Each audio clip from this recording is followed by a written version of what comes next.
I'd like to say up front, I really do appreciate this group enlightening this committee and me in particular. The last time I was in Alaska was 5 years before I was elected to Congress, and I was much more interested in where the salmon were biting than how the mail and goods got delivered to rural areas.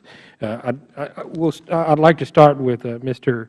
Haberman, and I want to make sure that I'm going to take the 30,000-foot view of this. This bypass mail system is something that's completely different than the Postal Service offers anywhere else. Our idea of universal service is you get your bills, you get your catalogs, and you get your packages delivered anywhere in the U.S. And there's a 70-pound limit on what the Postal Service will deliver through the regular mail. Is that correct? Yes, sir. And bypass mail is only available in Alaska, and would you say it's more akin to something like a truck line or a freight company, or even a air freight company like FedEx or Atlas or somebody might do? Well, Mr. Chairman, I think it's important to remember that even though it's called bypass, it is mail. The pieces in those pallets that you see have to be prepared per our DMM regulations. Right, but we could say we're not going to play this game anymore, and just Alaska would have no different service than everybody else from the mail system if we completely got out of bypass mail. This is something special we're doing for Alaska. Well, yes. Yeah, I mean, if I were to walk into the post office with that, I couldn't mail it from Corpus Christi to Washington. That is correct, sir, but you have to remember that each one of those individual pieces you could mail, and those were the pieces that were in the parcel post lines going through the postal infrastructure prior to bypass mail.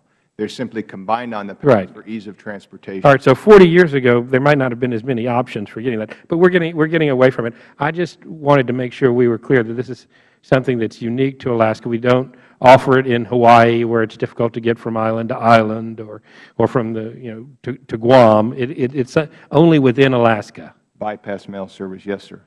Okay, and so let me go to Mr. Devaney from the Department of Transportation. You guys set these rates for this. I mean, y'all used to set rates for passenger air travel. It was all regulated. What happened when y'all quit regulating that? Did rates go down and lots of new service come up, and good things generally happened? Yeah, microphone, please. Microphone, please, sir. I don't know. Okay. Yeah, I was at the Civil Aeronautics Board when airlines were deregulated. We used to tell airlines where to fly, how much to charge for passengers, how much to charge for cargo, how much to charge for mail, and so on, and it was deregulated. They didn't just flip a switch. It did take. But intra-Alaska mail rates were unique, and they. Sure, it's a statutory creation. Yes. I get that. And let's talk a little bit. Part of what we've heard is that this was designed also to help out passenger service. Aren't there other programs like that the Department of Transportation has to subsidize air service to remote airports? Yes, there's the Essential Air Service Program, which I'm also. Right, and so this is basically subsidizing Alaska Airlines at the expense of postal customers. So when I go buy a Forever stamp and put it on my Valentine card to my wife, a small portion of that is going to subsidize delivering Diet Coke to remote Alaska. Well, I don't know. I don't know. Yeah, okay. First-class mail is right, but I mean, it's coming from the Postal Service. I guess I could ask that to Ms. Whitcomb. Is that an accurate statement that, 1 whatever of a cent of every stamp I buy goes to help subsidize this? Right. Yes, I think that's fair. And so, Congress could, I'm going to just say, I think Congress, if we wanted to appropriate money for this, that's great, but do we really need to hide it within what folks do for stamp? One of the other things we heard earlier was there was a concern about the safety of these new carriers. Mr. Devaney, you're in the DOT.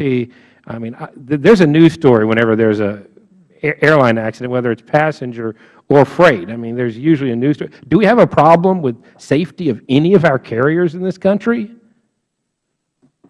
Mr. Chairman, I don't work for FAA. I'm in DOT. Yeah. Is this on? Yeah, it's on. I still don't know how this thing works. Mr. Butler, you work for Alaska Airlines. You need to get the mic closer to you there. I'm sorry. I'm not in FAA. All right, well, I'll go to Mr. Butler. He's in the industry. I'm sure y'all watch accidents for every carrier for lessons learned. I mean, do we have a safety problem anywhere within the U.S. aviation system?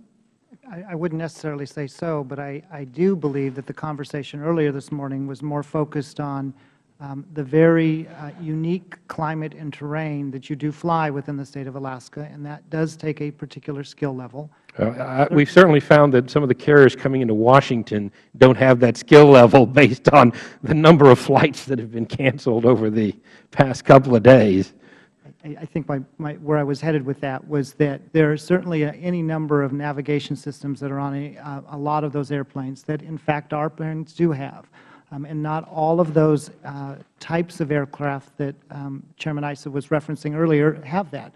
And all of that affects the delivery time and delivery strain or the timeline of how you get. But I mean, if that becomes necessary, the next gen stuff, the ADS-B type stuff, could be, they're pretty much available for any airplane. I mean, you can buy it. They're not available for usage at all of the mainline airports in Alaska yet, but that's true. Well, that's a problem we can deal with over on the Transportation Committee, and believe me, that's something we're working on. I see I've already gone over time, and I'll apologize to Mr. Cummings and give him an extra minute 40 for his question. Thank you very much. Corrections. I'm going to do a couple more questions. We'll do a second round of questions. Chairman Issa has done a good job getting down into the bush or the weeds of this. I want to get back up to 30,000 feet because this is quite a few people reading this record may not have the level of familiarity with the system that, excuse me, Chairman Issa has. Mr. Haberman, I want to go back for a second on the history of the bypass mail. I know in my first line of question I was pointing out there was something unique to Alaska, but it was actually born to bring Postal Service costs down, if I'm not mistaken. Is that correct? I mean, rather than to meet the 70-pound limit, I could probably mail to go back to my Diet Coke example, a dozen 12-packs of Diet Coke is about all you can get in 70 pounds. Well, if I'm a retailer selling Diet Coke, I'd have to do 20 or 30 70-pound packages of 12 packs of soft drink to get what I want, and the Postal Service would have to process each one of those individually, probably palletize them themselves, contract with an air carrier to get them there. So we're actually, in Alaska, I would imagine normal parcel post would be a huge loss leader for the post office. Is that correct? I would agree with that statement, Mr. Chairman, yes. So it actually does hold some of the costs down for the Postal Service. I wanted to get that side of the issue into the record. I also wanted to ask Ms. Whitcomb, there was some testimony that the legislation we're talking about would result in smaller market share as we let more carriers in. Couldn't what we do be crafted in such a way that we limit the number of carriers but have some competition among the carriers? So rather than having 25 bypass carriers, we have 5, but they bid for it competitively over a reasonable amount of time, or we could create something that wouldn't flood the market and make it fail. Now, is that not correct? Yes, I think that would be correct. Quite frankly, I'm not sure it's the government's responsibility to protect businesses from their own stupid mistakes, bidding on a contract that they can't keep, or an industry overbuilding its capacity. A lot of times that actually results, I think, in lower costs for consumers as they look for more efficiencies in ways to do that. So those were my personal final 2 30,000-foot questions. I'll now go to Mr. Cummings for a second round of questioning.